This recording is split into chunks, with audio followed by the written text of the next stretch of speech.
This is the Nike Vomero Plus, the latest drop from Nike designed to inject some fun back into their daily training lineup. Many are already calling it the spiritual successor to the good old Nike Invincible, the highly cushioned big favourite of mine, especially in versions 1 and 2, but really was a bit of a miss in version 3. That shoe is now discontinued, so the question is, has the magic returned with this Vomero Plus? So Sarah dashed out on launch day to Nike Town here in the centre of London to grab a pair to see if this is the update we've all been waiting for. Today we're going to cover my likes, my dislikes, and see how it stacks up against the old Invincible and some other big favourites out there in the market at the moment. But first, let's get stuck in to all of the facts and figures. Starting out with the purpose of the Vomero Plus. This is for your daily miles with that extra bit of cushioning to look after the legs.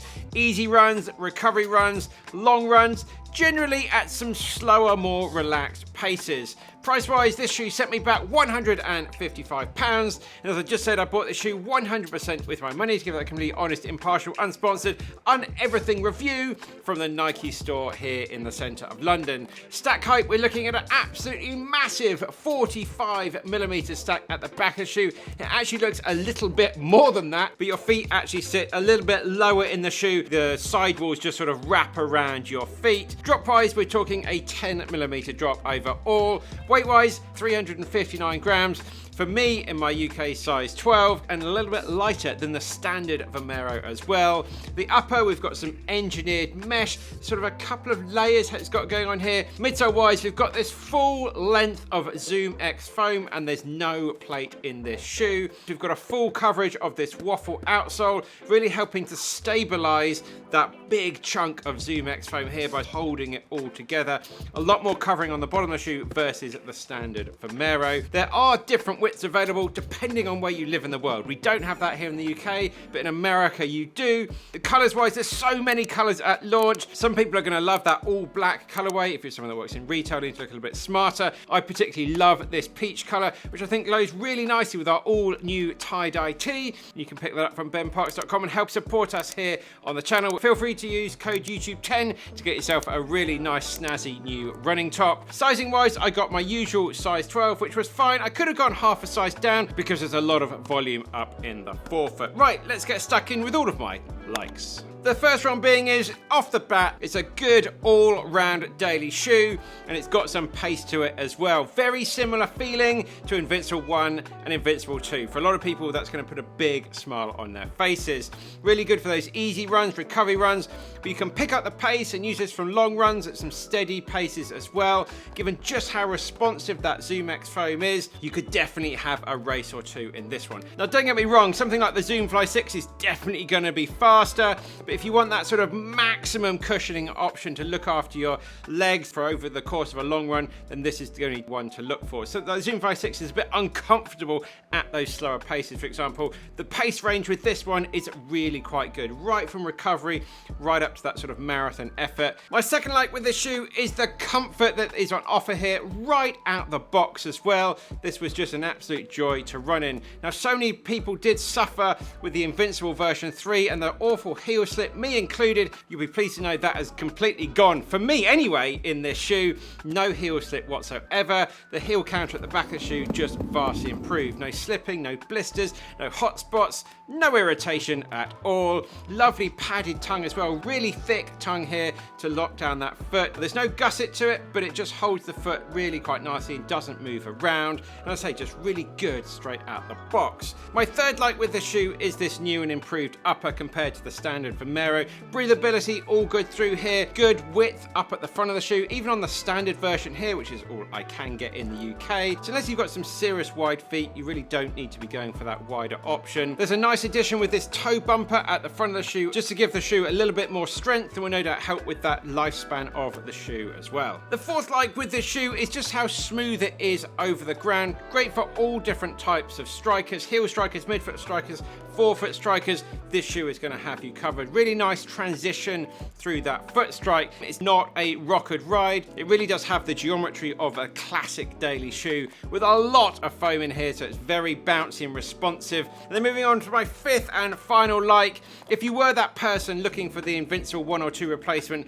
then I really would recommend going out and getting this. Nike are back with that easy to recommend daily shoe, finally, and at £20 cheaper as well than the shoe it replaces if you're comparing it to the Invincible version 3. It's a really nice competitive price point. Yes, it's still £155. It's hard to say that's a good value shoe, but in this section of the market, given how good it is, I think that's really not a bad price point. But as we always say here on the channel, it's not all about the likes. Let's get stuck into the dislikes. The first one being, you've just got to be a little bit careful, as you have to do with all Max Stack shoes, but I think this one especially, with the stability and being wary about the potential of rolling an ankle. The grip is really quite good on the bottom of the shoe, so with the amount of foam, and it's very, very soft as well, you really don't want to be doing too many sharp corners or going on too much unstable ground, as I say, for the risk of rolling an ankle. It's a very, very similar feeling shoe to the Invincible 1 or 2, and that sort of potential that you had with those shoes as well is definitely at risk here. So just be a little bit careful, just be a bit mindful.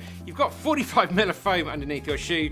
You just can't be going round corners too fast. The second slightly sort of dislike observation with the shoe, that outsole is really quite tacky and sticky and grippy, which is good. It's also a little bit noisy in those early days of using the shoe. It does definitely fade over time as you build up the miles. And my third sort of dislike observation, just be aware this is a big shoe.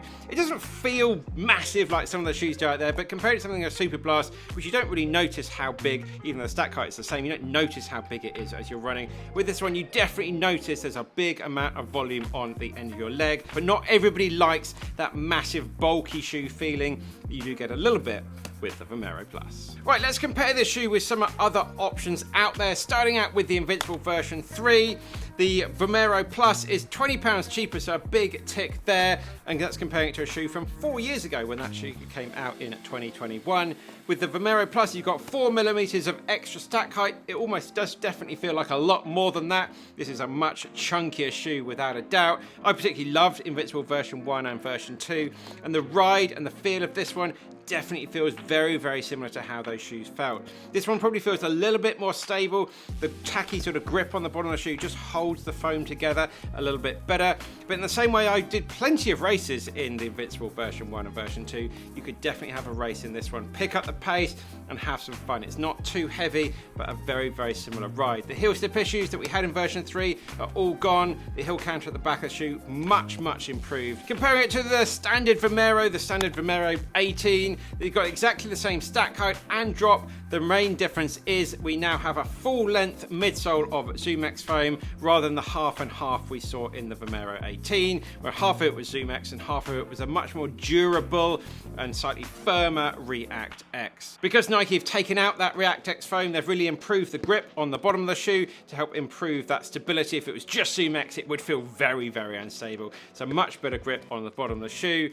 The Vomero Plus is £20 more expensive than the standard Vomero, and despite its larger form factor, it's actually a few grams lighter than the Vomero 18, mainly due to that lighter foam and slightly more stripped back upper that you get on the Plus. The Plus definitely is a lot more responsive.